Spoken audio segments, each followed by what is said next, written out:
जी हाँ दोस्तों, स्वागत करते हैं आप सबका आपका अपने YouTube channel viable education point पर। दोस्तों, अभी हम लोग संविधान के बारे में कुछ सीख रहे थे, जिसमें से हमने शेड्यूल्स यानी कि अनुसूचियों के बारे में पढ़ लिया था।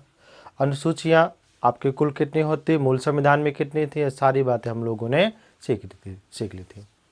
आज हम लोग सीखेंगे पहले यहाँ पर इसके संविधान के भागों के बारे में कि वर्तमान में कितने भाग हैं और मूल संविधान में कितने थे, कुल भाग आपके कितने हैं और फिर आपके किस भाग में क्या क्या दिया गया है। इस प्रकार की बातों को आज हम लोग अपने इस वीडियो में सीखेंगे। तो सबसे पहले तो हम लोग बात करेंगे आपके भागों के बारे में कि आपका भाग, इसी को हम लोग खंड भी कहते हैं, इसी को हम लोग खंड भी कह देते हैं। देखिए, सबसे पहला सवाल आपका जो राइज होता है वो ये है कि आपके मूल संविधान में कितने भाग थे। दूसरा, यहीं से आपकी बात आती है कि आपके वर्तमान में कुल कितने भाग हैं और आपके वर्तमान में मूल भाग कुल कितने हैं। इस तरीके के प्रश्नों को पूछा जाता है। तो दोस्तों, आपको जानकारी होगी कि जब आपके भारत के संविधान को लागू किया गया, यानी कि जब हमारे भारत के संविधान को लागू किया गया, उस समय भागों की कुल संख्या केवल आपकी 22, यानी केवल आपकी कितनी थी संख्या, 22 थी। ध्यान रखिएगा, भागों की कुल संख्या आपकी कितनी थी, 22 थी। और लेकिन अब उसके बाद में यहाँ पर आपके 4 भाग और जोड़े गए, तो यहाँ पर टोटल आपके होने चाहिए 26। टोटल आपके यहाँ पर क्या होने चाहिए, 26। लेकिन इसको पहले समझ लीजिए कि आपका ये 26 सही होगा कि आपका ये 25 सही होगा। ये समझ लीजिए यहाँ पर कि आपका 26 सही होगा कि आपका यहाँ पर ये जो है 25 सही होगा। कौन सा सही है, ये बात आपको समझनी है। तो देखिए, सबसे पहले तो पहला सवाल आपका क्या है कि आपके मूल संविधान में भागों की कुल संख्या कितनी थी। तो मूल संविधान में यदि आपका पूछे तो आपको हमेशा भागों की कुल संख्या जो है कितनी बतानी दोस्तों, तो आपको 22 ही टिक करनी है। उसके बाद में देखिए आपके कितने भाग और जोड़े गए, तो उसके बाद में आपको जो है 4 भाग और जोड़े गए। और यदि आपको इन चारों के नाम याद रखने हैं तो बिल्कुल आसान तरीका है। एक तो आपका 4 का, उसके बाद में आपका 14 का, ये 2 हो जाएंगे।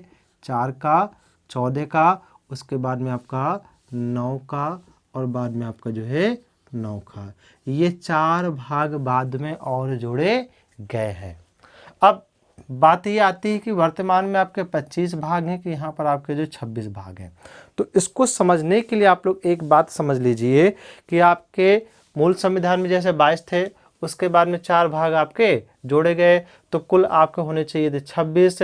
लेकिन एक भाग आपका हटा दिया गया है। लेकिन एक भाग आपका क्या किया गया है दोस्तों, हटा दिया गया है। तो उसको हटाने की वजह से आपके जो मूल आपके वर्तमान संविधान में जो भागों की संख्या बचती है तो 25 होगी। तो यहाँ से देखिए, आपके 3 प्रकार के सवालों को याद रखना है कि मूल संविधान में भागों की संख्या 22, वर्तमान में कुल भागों की संख्या 25। लेकिन यदि आपका ऐसे करके भी पूछ ले कि वर्तमान में मूल भागों की संख्या, तो वर्तमान में भी दोस्तों मूल भाग आपके 22 ही है, क्योंकि आपके ये जो जुड़े हुए हैं ना, तो आपके 4 का भाग है तो 4 में आपका 4 का, जैसे आपका 14 भाग है तो आपको उसमें से 14 का, जैसे आपका 9 था तो उसी के साथ में आपका 9 का और आपका 9 का जोड़ दिया गया है। तो आपके अभी भी जो है संविधान में मूल भागों की संख्या 22 ही है, लेकिन कुल भागों की संख्या आपके यहाँ पर कितनी हो जाएगी, 25 हो जाएगी। इस बात का विशेष रूप से ध्यान रखिएगा। आइए अब हम लोग बढ़ते हैं अपने आगे की तरफ कि कौन से भाग में आपका क्या दिया गया है। और एक बात जो बहुत ज़्यादा सामने निकल कर के आती है वो यह है कि हमें कन्फ्यूजन रहता है अनुसूचियों में और भागों के बीच में। हम लोग वहाँ पर भूल जाते हैं कि किस भाग में क्या दिया गया है और आपका किस अनुसूची में क्या दिया गया है। कभी कभी तो ऐसा होता है कि अनुसूची वाला हम लोग भाग में टिक करते हैं और भाग वाला वहाँ पर जो है अनुसूची में टिक करते हैं। इसलिए क्या करेंगे हम लोग, इसलिए हम लोग जो है दोनों चीज़ों को पैरेलल सीखते जाएंगे, समझते जाएंगे, उनका आपस में कंपैरिजन करते जाएंगे कि भाग 1 में क्या है और अनुसूची 1 में क्या है, भाग 2 में क्या है और आपकी अनुसूची 2 में क्या है। तो सबसे पहले बात यहाँ पर करेंगे दोस्तों भाग 1 की। तो भाग 1, और इस तरफ मैंने आपको यहाँ पर बताया था पिछले वीडियो में अनुसूची। यदि आपने अभी तक उन वीडियोज़ को नहीं देखा है तो आप लोग उनको पहले देख लीजिएगा, तब आपको ये चीज़ें और भी अच्छे से क्लियर हो जाएंगी। तो देखिए अनुसूची 1 में आपका क्या दिया गया है, ये बताया था कि अनुसूची 1 में आपका राज्यों के नाम तथा उसके न्यायिक क्षेत्र, उसके साथ ही साथ आपके केंद्र शासित जो प्रदेश होते हैं, जो आपके यूनियन टेरिटरीज होती हैं, उनके नाम तथा उनकी सीमाएं, ये आपका अनुसूची 1 में दिया गया है।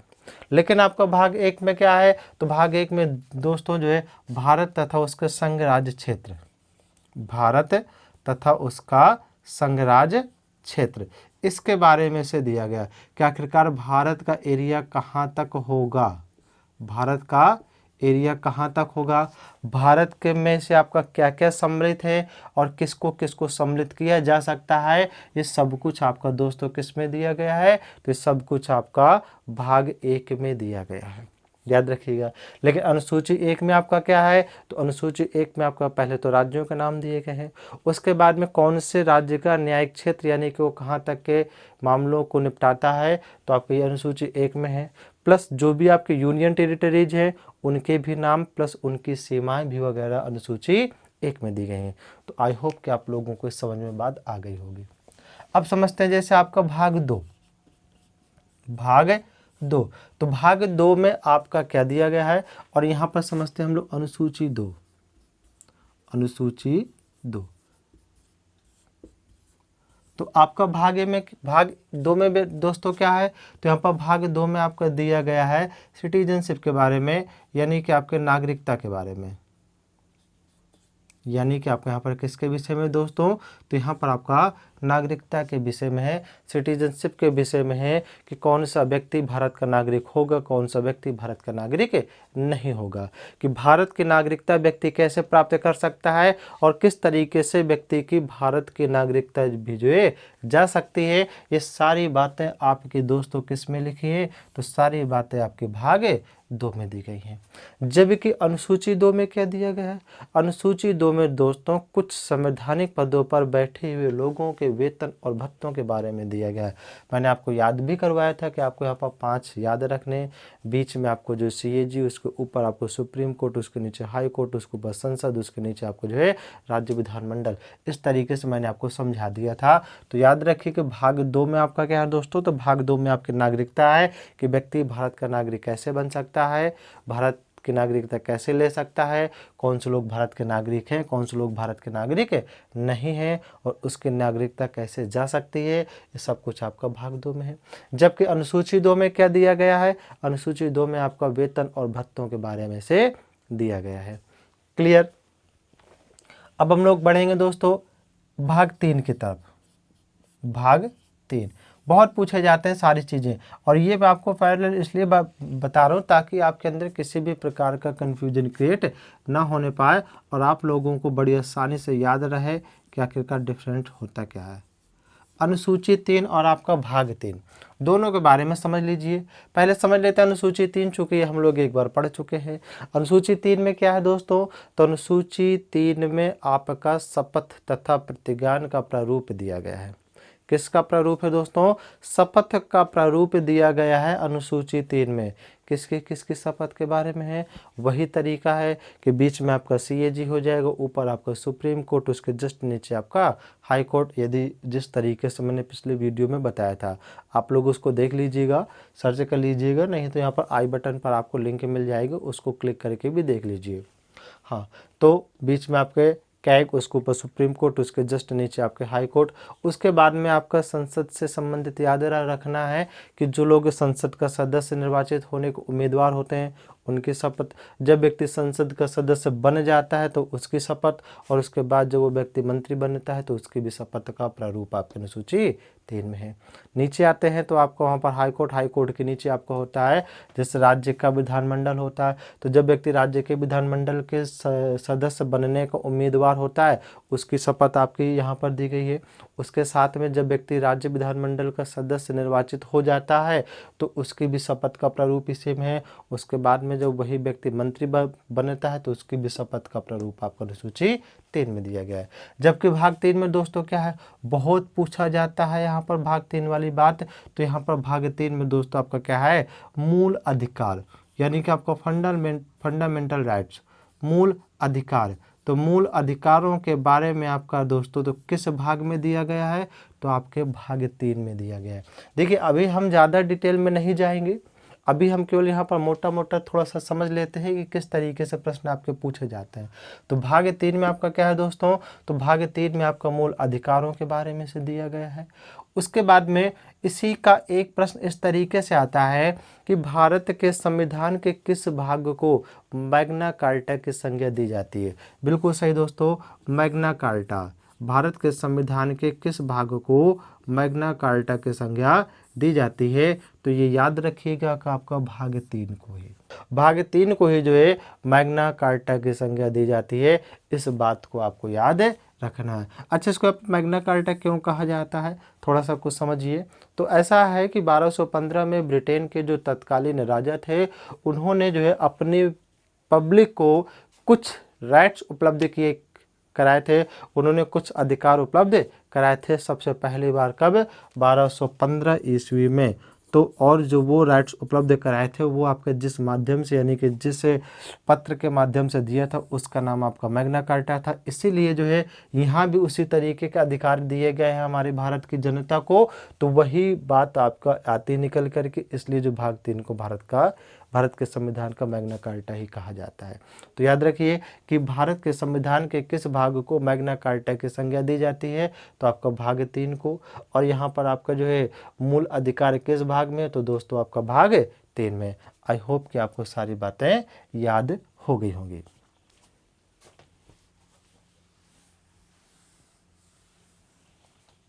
आइए दोस्तों, अब बढ़ते हैं हम लोग अगले भाग की तरफ। आपका अगला भाग है भाग 4, और यहाँ पर समझ लेते हैं थोड़ा सा अनुसूची 4। अनुसूची 4 देखिए, मैं केवल आपको इसलिए साथ साथ बता रहा हूँ ताकि आपको कन्फ्यूजन न रहे। सबसे पहले देखेंगे अनुसूची 4 में क्या दिया गया है। तो अनुसूची 4 में आपको बताया था कि जो संसद का एक सदन होता है, उच्च सदन, यानी कि आपका राज्यसभा के जो सदस्य होते हैं, वो सदस्यों में से किस राज्य से तथा किस केंद्र शासित प्रदेश से कितने सदस्य चुने जाएंगे, ये बात आपके अनुसूची 4 में दी गई है। अर्थात राज्यों तथा केंद्र शासित प्रदेशों से राज्यसभा में सदस्यों की संख्या के बारे में आपका अनुसूची 4 में दिया गया है। ये बात आपको समझनी होगी। इसके बाद समझना है कि आपका भाग 4 में क्या है। तो भाग 4 में क्या है दोस्तों, देखिए हमको भारत के संविधान से सबसे पहले तो ये मिला कि भारत तथा संघ राज्य क्षेत्र, उसके बाद उसने हमको नागरिकता प्रदान कर दी, भारत के संविधान ने हमको यहाँ पर मूल अधिकार प्रदान किए। इसी प्रकार से जो है भारत के संविधान में हमारे यहाँ की सरकारों के लिए भी कुछ कर्तव्य दिए गए हैं। मतलब सरकार को क्या करना चाहिए, सरकार को किस तरीके से जो नियम कानून बनाने चाहिए तथा किन किन बातों का ध्यान रखना चाहिए, ये सारी बातें जो आपके भारत के इस चौथे, मतलब भारत के संविधान के चौथे भाग में है। आपका भाग 4। तो भाग 4 में आपका क्या है भैया, तो भाग 4 में भैया आपका जो है राज्य के नीति निदेशक तत्व, राज्य के नीति निदेशक तत्वों के बारे में आपका भाग 4 में दिया गया है। तो याद रखिए भाग 4 में क्या है कि राज्य के नीति निदेशक तत्वों के बारे में आपका भाग 4 में दिया गया है। याद हो जाएगा भैया, बिल्कुल आसान बात है, क्योंकि इस तरीके से आपका पूछा भी जाता है। इसके बाद में समझते हैं भाग 4 का। भाग 4 का सबसे पहली बात, अब देखिए यहाँ पर अनुसूची 4 का आपके नहीं है, क्योंकि अनुसूचियों में आपकी 4 अनुसूची जो बाद में जोड़ी गई थी, तो आपका 9, 10 से 11, 12, उसके अलावा कुछ नहीं था। इसलिए यहाँ पर केवल आपको ये समझना कि भाग 4 का, तो भाग 4 का में आपका क्या है दोस्तों, तो भाग 4 का में आपका जो है मौलिक कर्तव्य दिए गए हैं। क्या दिए गए हैं यहाँ पर, मौलिक कर्तव्य। अब ये मौलिक कर्तव्य क्या होते हैं भैया, तो मौलिक कर्तव्य का मतलब ये है कि यदि हमको भारत के संविधान से मूल अधिकार मिल गए हैं, यहाँ पर राज्यों के कुछ, आपका यहाँ पर कुछ राज्यों के लिए भी आपके कर्तव्य निश्चित हुए हैं, तो यहाँ पर कुछ हमारे भी कर्तव्य हैं, यानी कि भारत की जनता के भी कुछ आपके कर्तव्य होने चाहिए। ये बात हमको भाग 4 से सीखने को मिलती है, भाग 4 का से आपको सीखने को मिलती है। तो पहली बातें देखिए यहाँ से आपके किस तरीके से प्रश्न आते हैं। सबसे पहली बात तो ये समझ लीजिए कि मूल संविधान में ये आपका नहीं था, इसको बाद में जोड़ा गया। क्या रखना याद, कि मूल संविधान में आपका भाग 4 का नहीं था, इसको बाद में जोड़ा गया। तो यहाँ से आपके किस तरीके से प्रश्न आते हैं कि आपके भाग 4 का को जोड़ने के लिए संविधान में संशोधन किया गया। भाग 4 का को जोड़ने के लिए संविधान में संशोधन किया गया, और वो कौन सा संविधान संशोधन था जिसमें से भाग 4 का को जोड़ा गया। तो इस तरीके का प्रश्न आपका आता है। तो याद रखिएगा दोस्तों कि आपका 42वां संविधान संशोधन था जिसके तहत आपके भाग 4 का को जोड़ा गया। और ये बात भी याद रखिए कि आपका 42वां संविधान संशोधन किस वर्ष हुआ था। बहुत बार डेट इसका वर्ष पूछा जाता है। तो आपका 42वां संविधान संशोधन दोस्तों 1976 में हुआ था। तो भाग 4 का को किस संविधान में संशोधन के तहत इसको जो जोड़ा गया, तो आपका 42वां, और आपका 42वां संविधान संशोधन किस वर्ष हुआ, तो आपको 1976 में याद हो जाएगा। उसके बाद में यहाँ से आपका एक प्रश्न और आता है कि भाग 4 का में जो आपके मौलिक कर्तव्य दिए गए हैं ये किसकी अनुशंसा यानी कि किसकी सलाह पर इनको से जोड़ा गया था। तो आप एक नाम याद रखिए कि डॉक्टर सरदार या सरदार स्वर्ण सिंह समिति, सरदार स्वर्ण सिंह समिति, इनकी सिफारिश पर जो है यानी कि सरदार स्वर्ण सिंह समिति की सिफारिश पर भाग 4 का में मौलिक कर्तव्यों को जो है रखा गया था, क्योंकि आपके मूल संविधान में थे नहीं, इनको बाद में जोड़ा गया था। आई होप कि आप लोगों को सारी बातें याद हो गई होंगी। इसके बाद में देख लेते हैं यहाँ पर हम लोग पहले भाग 5 के बारे में कि आपका भाग 5 में क्या दिया गया भैया। तो भाग 5 और आपका अनुसूची भी 5, ये आपको ताकि अंतर याद हो जाए इसलिए आपको समझना है। भाग 5 और इसके साथ ही साथ आपका अनुसूची 5। तो आपका लोग पहले ये समझ लीजिए कि अनुसूची 5 में आपका क्या है। तो अनुसूची 5 में भैया आपका क्या था, तो इसमें आपका अनुसूचित जाति तथा जनजाति क्षेत्रों के प्रशासन तथा नियंत्रण से संबंधित उपबंध दिए गए थे।